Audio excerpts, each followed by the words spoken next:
И здравейте хора, това е канал в Алекс Югидолист. Ако се дайте пърса, ако се дайте пърса, да абонирайте се за канала на Ресни Геймър, Алекс Мънчев, гледайте видеоклипа до края, т.е. и предишните ми. Абонирайте се, споделете го с вашите и коментирайте. Така, ще говоря защо тази година няма да хода на турнирата по видео, на хобито. Плати го малко.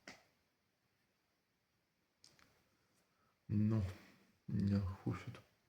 Както се вижда, пръстът ми трябва да махне тук това да направят.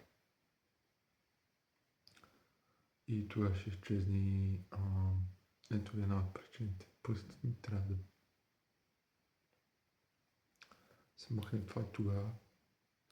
Но най-вероятно поради друга ден, като другата година ще приключа. Това е последния ми турнир по юга, просто се замислих.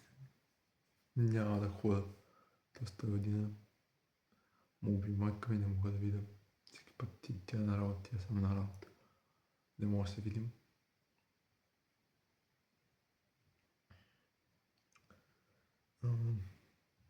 Да, какво точно мога да се каже, какво точно се случи с мене. Но няма значение това. Ето една от причините, пръстът и точно той трябва да продупчат. Но да го продупчат трябва да е някоя специализирана, а това аз не мога да го направя. И няма как. И заради това съжалявам, че няма да ходя на този турнир. Ако ми клипваш, се дайте пърс нагоре, ако клипваш, се дайте